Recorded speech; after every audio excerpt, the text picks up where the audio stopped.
بسم اللہ الرحمن الرحیم واما النواسخ فالتقیید بها۔ نواسخ کا بیان کرتے ہیں کہ نواسخ کے ساتھ حکم کو اس وقت مقید کیا جاتا ہے جب مقصود وہ اغراض ہوں کہ جن اغراض کو الفاظ نواسخ کے معانی ادا کرتے ہیں۔ جو اغراض الفاظ نواسخ کے معنی سے ادا ہوتے ہیں، جیسے استمرار ہے یا زمانے کی حکایت ہے، یہ کانا سے حاصل ہوتا ہے۔ کانا سے استمرار بھی حاصل ہوتا ہے اور زمانے کی حکایت بھی حاصل ہوتی ہے۔ اور جیسے زمانہ معین کے ساتھ موقت کرنا، جیسا کہ ظل یہ دن کے لیے آتا ہے، دن کے ساتھ حکم کو مقید کرنے کے لیے آتا ہے، اور باتا یہ رات کے ساتھ مقید کرنے کے لیے آتا ہے، اور اصبح یہ صبح کے وقت کے ساتھ مقید کرنے کے لیے آتا ہے، امسا شام کے وقت کے ساتھ مقید کرنے کے لیے آتا ہے، اور اضحیٰ یہ چاشت کے وقت کے ساتھ حکم کو مقید کرنے کے لیے آتا ہے، اور بحالت معینہ یا حالت معینہ کے ساتھ حکم کو مقید کرنا، جیسا کہ یہ دامہ سے حاصل ہوتا ہے، اور مقاربہ یہ کادا کروبا اور اوشکا سے حاصل ہوتا ہے، اور یقین والا معنی یہ وجدہ الفا اور درا سے حاصل ہوتا ہے، تعلمہ سے حاصل ہوتا ہے۔ وجدہ کا معنی اس نے پایا، الفا اس کا معنی بھی اس نے پایا، درا اس نے جانا، اور تعلمہ اس نے سیکھا، اس طرح کے اور الفاظ ہیں۔ فالجملۃ فی ھذا ایک فائدہ بیان کیا کہ جب حکم کو نواسخ کے ساتھ مقید کر دیا جائے تو جملہ کبھی اسم و خبر سے منعقد ہوتا ہے اور کبھی دو مفعولوں سے منعقد ہوتا ہے۔ اسم و خبر سے منعقد ہو جیسے کان زید قائما، اس میں زید مبتدا اور قائما خبر ہے۔ دو مفعولوں کے ساتھ مقید ہو، منعقد ہو، جیسے ظننت زیدا قائما، میں نے زید کو کھڑا گمان کیا، تو زیدا مفعول اول ہے اور قائما مفعول ثانی ہے۔ اس کا معنی ہے زید قائم علی وجہ الظن، زید کھڑا ہونے والا ہے ظن کے طریقے پر۔ یہاں تک ترجمہ کر لیتے ہیں۔ وَأَمَّا النَّوَاسِخُ اور بہرحال نواسخ پس ان کے ساتھ مقید کرنا ہوتا ہے ان اغراض کے لیے کہ التی تؤدیہا جن اغراض کو ادا کرتے ہیں الفاظ نواسخ کے معنی، جیسے استمرار اور زمانے کی حکایت کانا میں، اور موقت کرنا زمانے معین کے ساتھ ظل باتا اصبح امسا اور اضحیٰ میں، یا حالت معینہ کے ساتھ دامہ میں، اور مقاربہ کادا کروبا اور اوشکا میں، اور یقین وجدہ الفا درا تعلمہ میں، اور وحلم جرا اسی طرح چلتے رہو۔ تو جملہ اس صورت میں منعقد ہوتا ہے اسم اور خبر سے، اور من المفعولین فقط یا فقط دو مفعولوں سے، جیسا کہ فَإِذَا قُلْتَ جب تم کہو ظننت میں نے گمان کیا زید کو کھڑا، فما نہ ہو تو اس کا معنی ہے زید قائم علی وجہ الظن، زید کھڑا ہونے والا ہے ظن کے طریقے پر۔ وَأَمَّا الشَّرْطُ فَالتَّقْیِیدُ بِہ شرط کے ساتھ حکم کو مقید کرنا ان اغراض کے لیے ہوتا ہے کہ جو اغراض ادوات شرط کے معنی سے حاصل ہوتے ہیں، جیسا کہ زمانہ والے معنی یہ متى سے حاصل ہوتا ہے، اور ایانہ سے حاصل ہوتا ہے، اور مکان والا معنی یہ اینا، انا اور حیثما سے حاصل ہوتا ہے، اور حال یہ کیفما سے حاصل ہوتا ہے۔ واستیفاء ذالک ایک فائدہ بیان کیا کہ اس تمام کی تفصیل اور ادوات شرط کے درمیان فرق کی تحقیق یہ علم نحو کے اندر بیان ہوگی، لیکن یہاں پر ہم صرف ان اذا اور لو کے درمیان فرق بیان کریں گے، اس لیے کہ ان اذا اور لو میں وہ خاصیتیں پائی جاتی ہیں جن کو وجوہ بلاغت میں سے شمار کیا جاتا ہے۔ تو پہلے تو ان اذا اور لو کے درمیان فرق ہوگا، بعد میں پھر ان اور اذا کے درمیان فرق ہوگا۔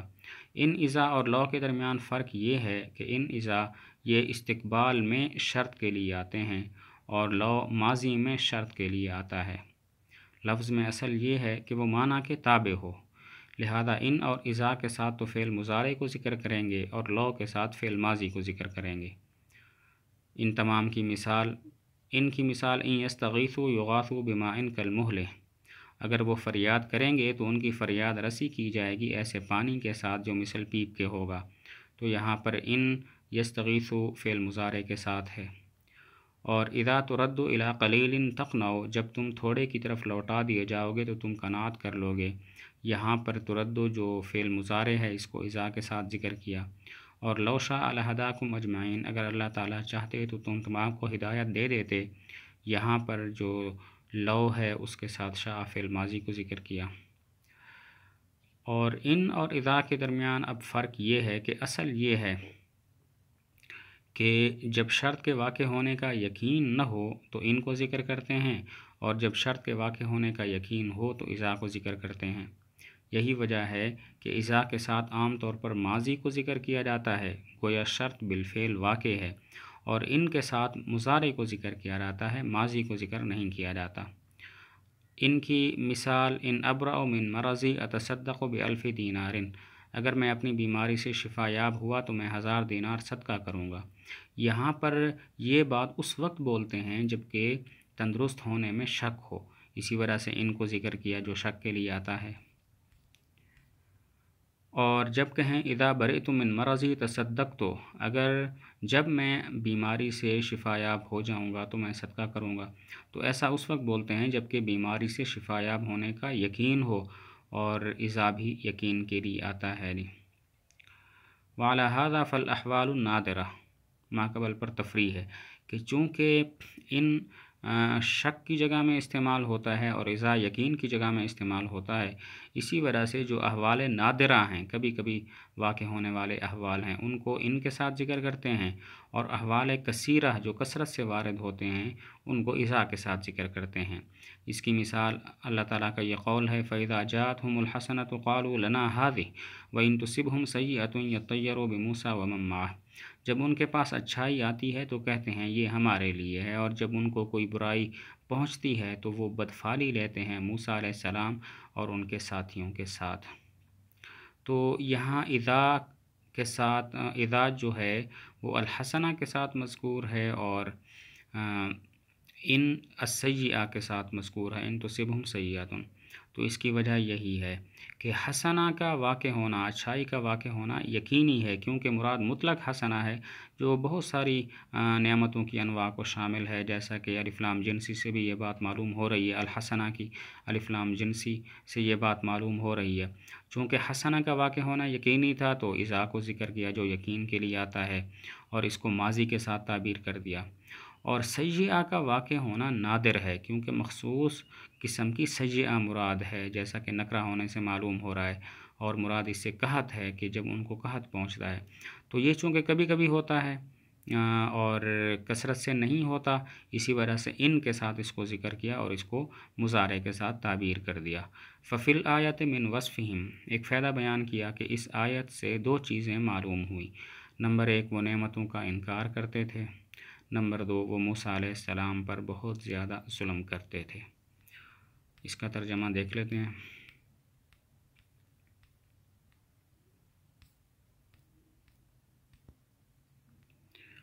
اچھا، وَأَمَّا الشَّرْطُ، اور بہرحال شرط پس اس کے ساتھ مقید کرنا ان اغراض کے لیے ہے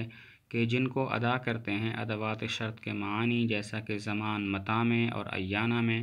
اور مکان اینا انا اور حیثما میں، اور حال کیفما میں، اور ان کی تفصیل، ان کی پوری تفصیل اور فرق کی تحقیق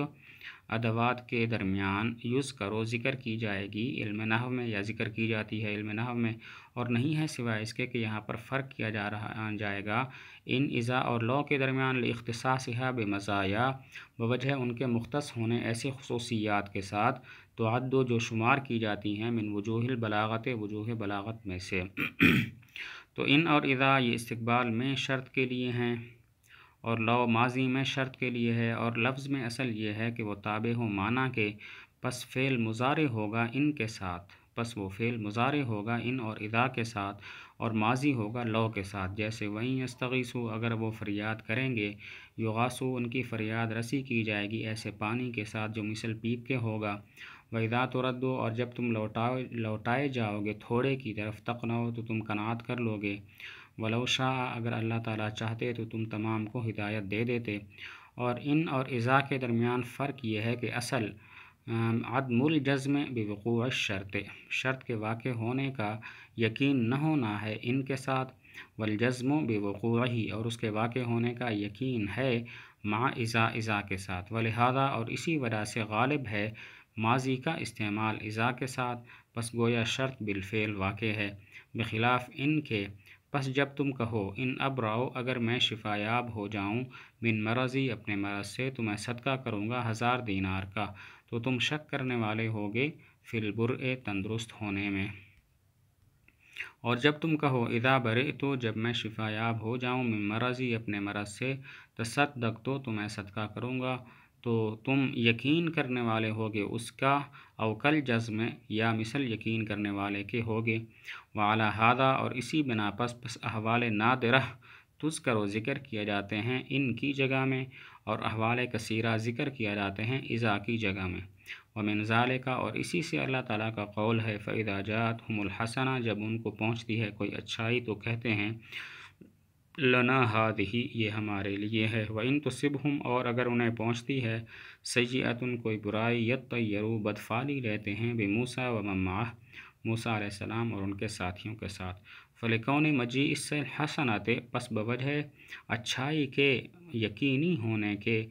اذ المراد کیونکہ مراد اس سے مطلق حسنہ ہے، الشامل جو شامل ہے انواع کثیرہ کو،